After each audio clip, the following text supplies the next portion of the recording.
हर हर महादेव।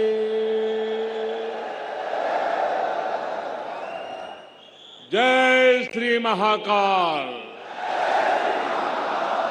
जय श्री महाकाल महाराज की जय। महाकाल महादेव, महाकाल महाप्रभु, महाकाल महारुद्र, महाकाल नमोस्तुते। उज्जैन की पवित्र पुण्य भूमि पर इस अविस्मरणीय कार्यक्रम में उपस्थित देश भर से आए सभी चरण वंद्य संतगण, सम्माननीय साधु सन्यासीगण, मध्य प्रदेश के राज्यपाल श्रीमान मंगूभाई पटेल, छत्तीसगढ़ की राज्यपाल बहन अनसुईया उइके जी, झारखंड के राज्यपाल श्रीमान रमेश बैस जी, मध्य प्रदेश के मुख्यमंत्री भाई शिवराज सिंह चौहान जी, केंद्रीय मंत्रिमंडल के मेरे सहयोगी, राज्य सरकार के मंत्रीगण, सांसदगण, विधायकगण, भगवान महाकाल के सभी कृपा पात्र श्रद्धालुगण, देवी और सज्जनों, जय महाकाल। उज्जैन की ये ऊर्जा, ये उत्साह, अवंतिका की ये आभा, ये अद्भुतता, ये आनंद, महाकाल की ये महिमा, ये महात्म्य, महाकाल लोक में लौकिक कुछ भी नहीं है। शंकर के सानिध्य में साधारण कुछ भी नहीं है। सब कुछ अलौकिक है, असाधारण है, अविस्मरणीय है, अविश्वसनीय है। मैं आज महसूस कर रहा हूं, हमारी तपस्या और आस्था से जब महाकाल प्रसन्न होते हैं तो उनके आशीर्वाद से ऐसे ही भव्य स्वरूप का निर्माण होता है। और महाकाल का आशीर्वाद जब मिलता है तो काल की रेखाएं मिट जाती है, समय की सीमाएं सिमट जाती है और अनंत के अवसर प्रस्फुटित हो जाते हैं। अंत से अनंत यात्रा आरंभ हो जाती है। महाकाल लोक की ये भव्यता भी समय की सीमाओं से परे आने वाली कई पीढ़ियों को अलौकिक दिव्यता के दर्शन कराएगी। भारत की सांस्कृतिक और आध्यात्मिक चेतना को ऊर्जा देगी। मैं इस अद्भुत अवसर पर राजाधिराज महाकाल के चरणों में शत शत नमन करता हूं। मैं आप सभी को, देश और दुनिया में महाकाल के सभी भक्तों को हृदय से बहुत बहुत बधाई देता हूं। विशेष रूप से भाई शिवराज सिंह चौहान और उनकी सरकार, उनका मैं हृदय से अभिनंदन करता हूं, जो लगातार इतने समर्पण से इस सेवा यज्ञ में लगे हुए हैं।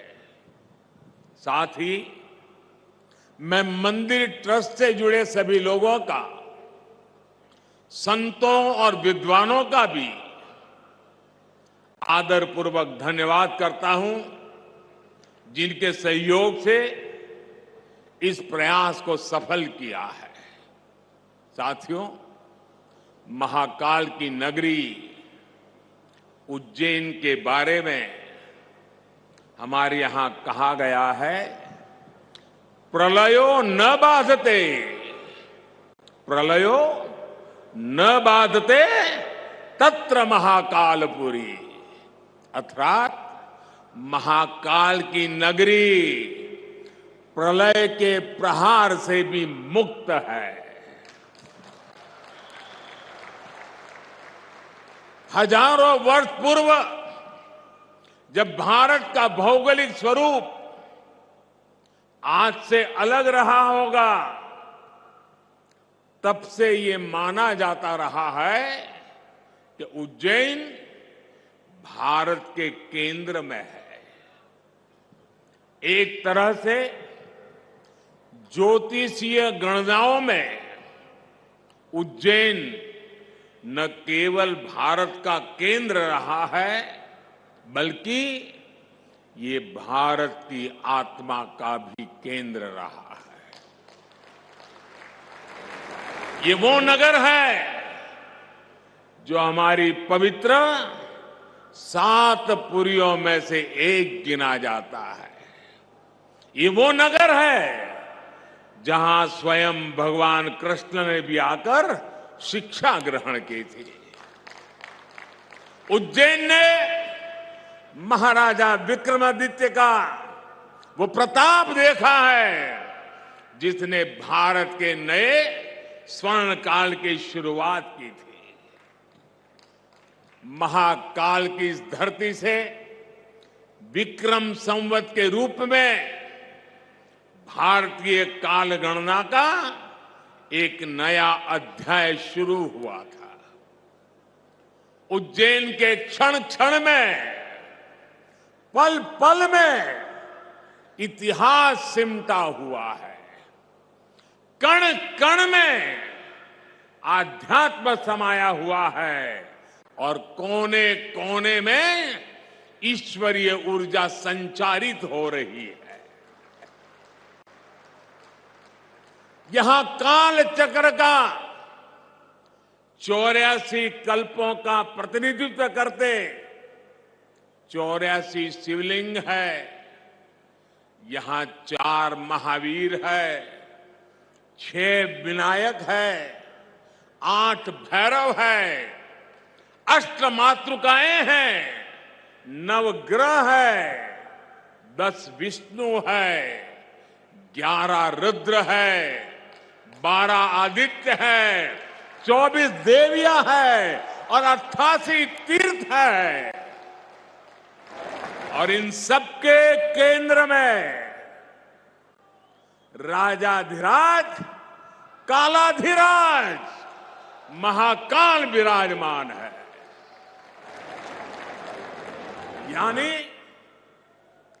एक तरह से हमारे पूरे ब्रह्मांड की ऊर्जा को हमारे ऋषियों ने प्रतीक स्वरूप में उज्जैन में स्थापित किया हुआ है।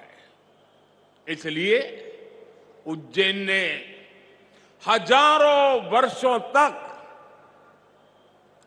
भारत की संपन्नता और समृद्धि का, ज्ञान और गरिमा का, सभ्यता और साहित्य का नेतृत्व किया है। इस नागरी का वास्तु कैसा था, वैभव कैसा था, शिल्प कैसा था, सौंदर्य कैसा था, इसके दर्शन हमें महाकवि कालिदास के मेघदूतम में होते हैं। बाण भट्ट जैसे कवियों के काव्यों में यहां की संस्कृति और परंपराओं का चित्रण हमें आज भी मिलता है। यही नहीं, मध्यकाल के लेखकों ने भी यहां के स्थापत्य और वास्तुकला का गुणगान किया है। भाइयों और बहनों, किसी राष्ट्र का सांस्कृतिक वैभव इतना विशाल तभी होता है जब उसकी सफलता का परचम विश्व पटल पर लहरा रहा होता है। और सफलता के शिखर तक पहुंचने के लिए भी ये जरूरी है कि राष्ट्र अपने सांस्कृतिक उत्कर्ष को छुए, अपनी पहचान के साथ गौरव से सर उठा करके खड़ा हो जाए। इसलिए आजादी के अमृत काल में भारत ने गुलामी की मानसिकता से मुक्ति और अपनी विरासत पर गर्व जैसे पंच प्राण का आह्वान किया है। इसलिए आज अयोध्या में भव्य राम मंदिर का निर्माण पूरी गति से हो रहा है। काशी में विश्वनाथ धाम भारत की सांस्कृतिक राजनीति का गौरव, राजधानी का गौरव बढ़ा रहा है। सोमनाथ में विकास के कार्य नए कीर्तिमान स्थापित कर रहे हैं। उत्तराखंड में बाबा केदार के आशीर्वाद से केदारनाथ, बद्रीनाथ तीर्थ क्षेत्र में विकास के नए अध्याय लिखे जा रहे हैं। आजादी के बाद पहली बार 4 धाम प्रोजेक्ट के जरिए हमारे चारों धाम ऑल वेदर रोड से जुड़ने जा रहे हैं। इतना ही नहीं, आजादी के बाद पहली बार करतारपुर साहिब कॉरिडोर खुला है, हेमकुंड साहिब रोपवे से जुड़ने जा रहा है। इसी तरह स्वदेश दर्शन और प्रसाद योजना से देश भर में हमारी आध्यात्मिक चेतना के ऐसे कितने ही केंद्रों का गौरव पुनः स्थापित हो रहा है। और अब इसी कड़ी में ये भव्य, अति भव्य महाकाल लोक भी अतीत के गौरव के साथ भविष्य के स्वागत के लिए तैयार हो चुका है। आज जब हम उत्तर से दक्षिण तक, पूरब से पश्चिम तक अपने प्राचीन मंदिरों को देखते हैं तो उनकी विशालता, उनका वास्तु हमें आश्चर्य से भर देता है। कोणार्क का सूर्य मंदिर हो या महाराष्ट्र में एलोरा का कैलाश मंदिर, ये विश्व में किसी विस्मित नहीं कर देते। कोणार्क सूर्य मंदिर के तरह ही गुजरात का मोढेरा सूर्य मंदिर भी है, जहां सूर्य की प्रथम किरणें सीधे गर्भगृह तक प्रवेश करती है। इसी तरह तमिलनाडु के तंजौर में राजा राजचोल द्वारा बनाया गया ब्रह्मदेवेश्वर मंदिर है। कांचीपुरम में वरदराजा पेरुमल मंदिर है। रामेश्वरम में रामनाथ स्वामी मंदिर है। बेलूर का चन्नकेशवा मंदिर है। मदुराई का मीनाक्षी मंदिर है। तेलंगाना का रामप्पा मंदिर है। श्रीनगर में शंकराचार्य मंदिर है। ऐसे कितने ही मंदिर है, वो बेजोड़ है, कल्पनातीत है, न भूतो न भविष्यति के जीवंत उदाहरण है। जब हम इन्हें देखते हैं तब सोचने को मजबूर हो जाते हैं, उस दौर में, उस युग में किस तकनीक से इन निर्माण हुए होंगे। हमारे सारे प्रश्नों के उत्तर हमें भले ही न मिलते हो, लेकिन इन मंदिरों के आध्यात्मिक सांस्कृतिक संदेश हमें उतनी ही स्पष्टता से आज भी सुनाई देते हैं। जब पीढ़ियां इस विरासत को देखती हैं, उसके संदेशों को सुनती है, तो एक सभ्यता के रूप में ये हमारी निरंतरता और अमरता का जरिया बन जाता है।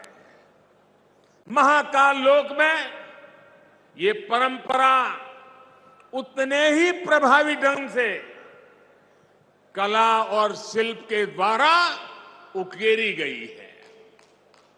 ये पूरा मंदिर प्रांगण शिव पुराण की कथाओं के आधार पर तैयार किया गया है। आप यहां आएंगे तो महाकाल के दर्शन के साथ ही आपको महाकाल की महिमा और महत्व के भी दर्शन होंगे। पंचमुखी शिव, उनके डमरू, सर्प, त्रिशूल, अर्धचंद्र और सप्तऋषि, इनके भी उतने ही भव्य स्वरूप यहां स्थापित किए गए हैं। ये वास्तु, इसमें ज्ञान का ये समावेश, ये महाकाल लोक को उसके प्राचीन गौरव से जोड़ देता है, उसकी सार्थकता को और भी बढ़ा देता है। भाइयों और बहनों, हमारे शास्त्रों में एक वाक्य है, शिवम ज्ञानम, शिवम ज्ञानम। इसका अर्थ है शिव ही ज्ञान है और ज्ञान ही शिव है। शिव के दर्शन में ही ब्रह्मांड का सर्वोच्च दर्शन है और दर्शन ही शिव का दर्शन है। इसलिए मैं मानता हूं हमारे ज्योतिर्लिंगों का ये विकास भारत की आध्यात्मिक ज्योति का विकास है, भारत के ज्ञान और दर्शन का विकास है। भारत का ये सांस्कृतिक दर्शन एक बार फिर शिखर पर पहुंचकर विश्व के मार्गदर्शन के लिए तैयार हो रहा है। साथियों, भगवान महाकाल एकमात्र ऐसे ज्योतिर्लिंग है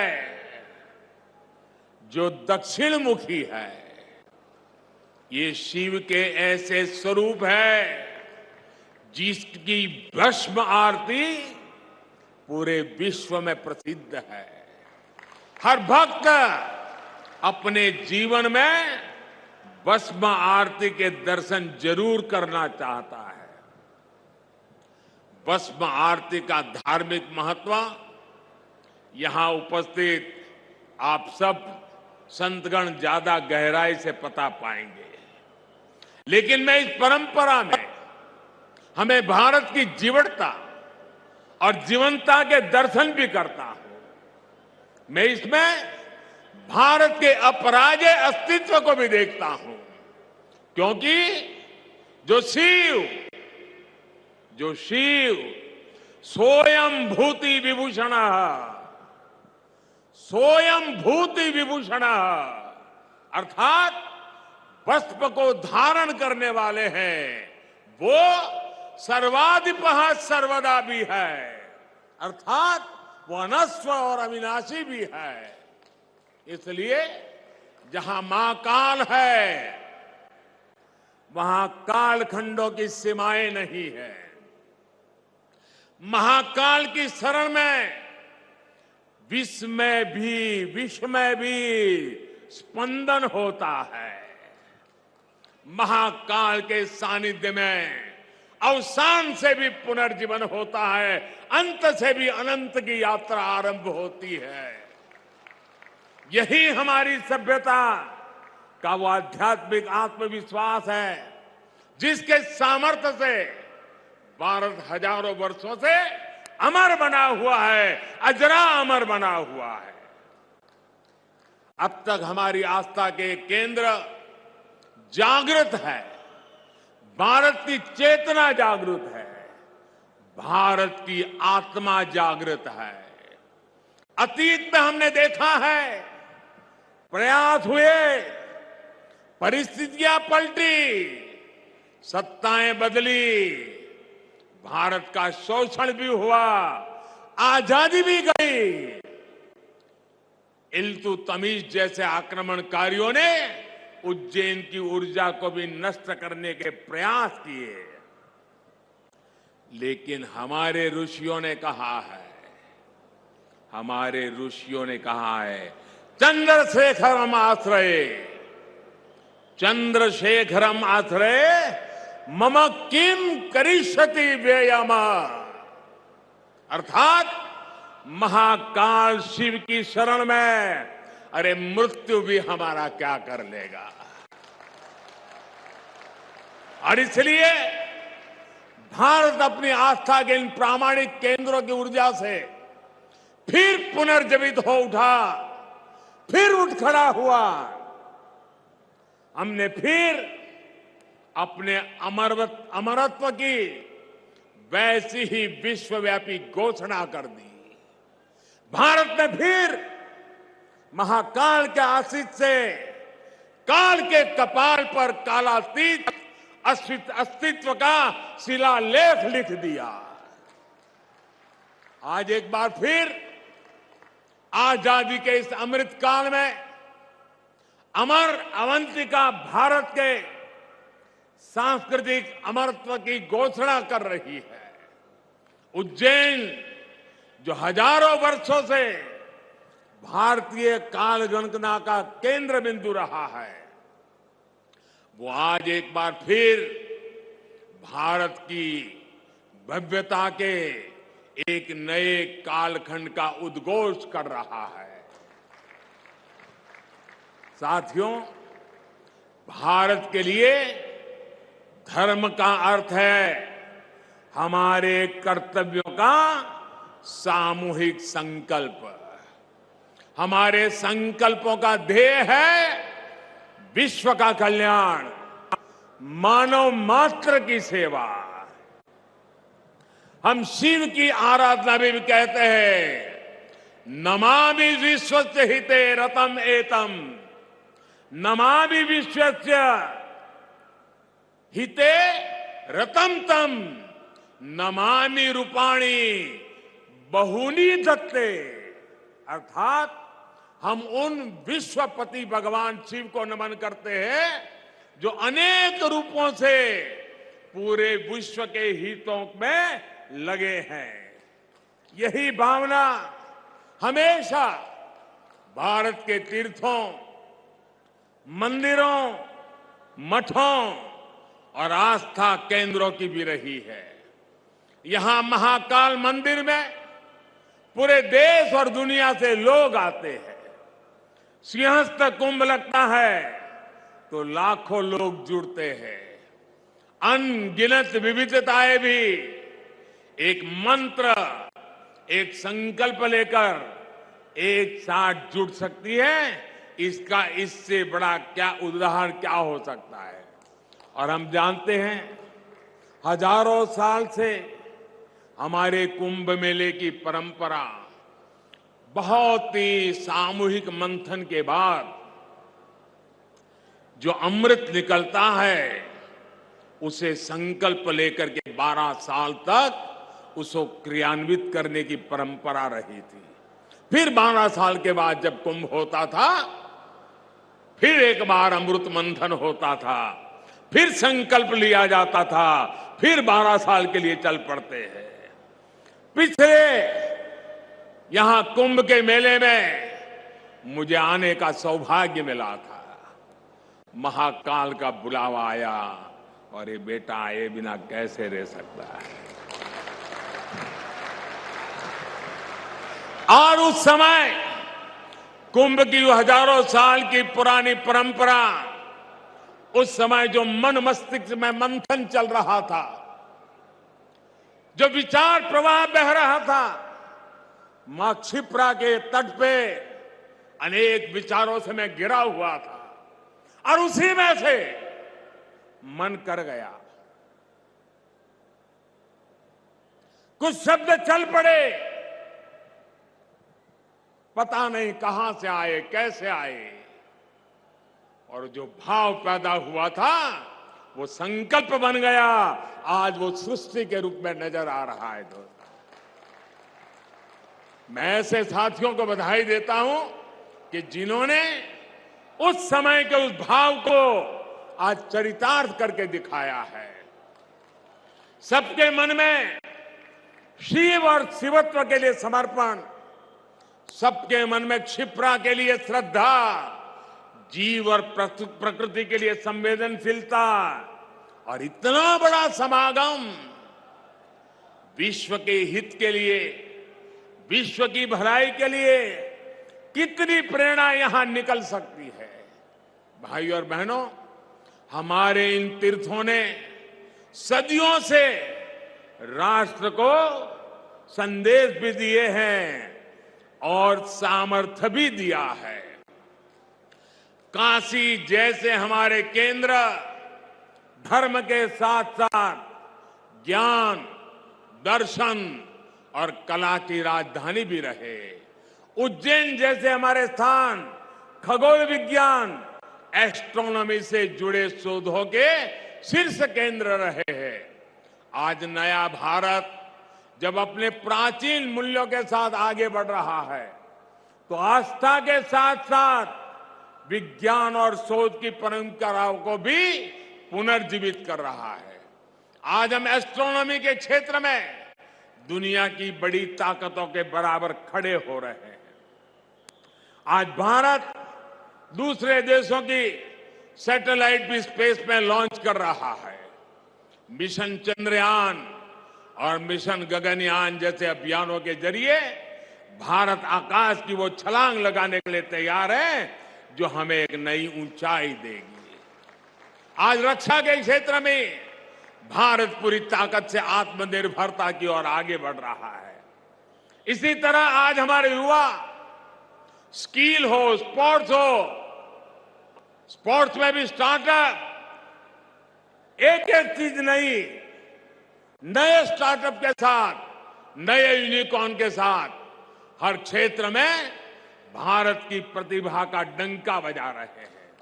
और भाइयों बहनों, हमें भी याद रखना है, ये न भूले, जहां इनोवेशन है वहीं पर रिनोवेशन भी है। हमने गुलामी के कालखंड में जो खोया, आज भारत उसे रिनोवेट कर रहा है। अपने गौरव की, अपने वैभव की पुनर्स्थापना हो रही है और इसका लाभ सिर्फ भारत के लोगों को नहीं, विश्वास रखिए साथियों, महाकाल के चरणों में बैठे हैं, विश्वास से भर जाइए। और मैं विश्वास से कहता हूं, इसका लाभ पूरे विश्व को मिलेगा, पूरी मानवता को मिलेगा। महाकाल के आशीर्वाद से भारत की भव्यता पूरे विश्व के विकास के लिए नई संभावनाओं को जन्म देगी। भारत की दिव्यता पूरे विश्व के लिए शांति के मार्ग प्रशस्त करेगी। इसी विश्वास के साथ भगवान महाकाल के चरणों में मैं एक बार फिर सर झुका करके प्रणाम करता हूं। मेरे साथ पूरे भक्ति भाव से बोलिए, जय महाकाल, जय जय महाकाल, जय जय महाकाल, जय जय महाकाल, जय जय महाकाल, जय जय महाकाल, जय जय महाकाल, जय जय महाकाल।